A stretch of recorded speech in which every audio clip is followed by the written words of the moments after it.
Hello everyone, আসসালামু আলাইকুম। আজকে আমাদের মোমো খাওয়ার ইচ্ছা হয়েছে, তাই সব কাজিনরা মিলে আমরা মোমো খেতে চলে এসেছি।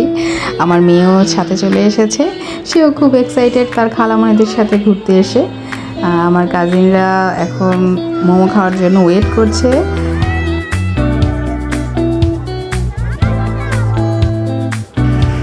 আমরা মোমোর অর্ডার দিলাম, মোমো হতে একটু টাইম লাগছে কারণ আজকে ভিড় আছে অনেক।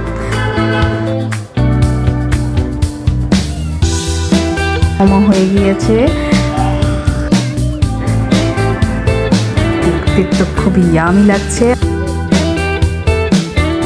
আমরা চিয়ার্স করে তারপরে মোমো খাওয়া স্টার্ট করলাম, আর খেতেও খুবই টেস্টি ছিল। চিজ মোমোটা খুবই ডিলিশিয়াস ছিল, স্টিম মোমোটা অ্যাভারেজ ছিল। আমরা আরেকটা অর্ডার করেছি চিজ মোমো, আমাদের আমার মেয়েরও অনেক পছন্দ হয়েছে। আমরা সবাই অনেক এনজয় করেছি। আল্লাহ হাফেজ, টাটা, বাই বাই।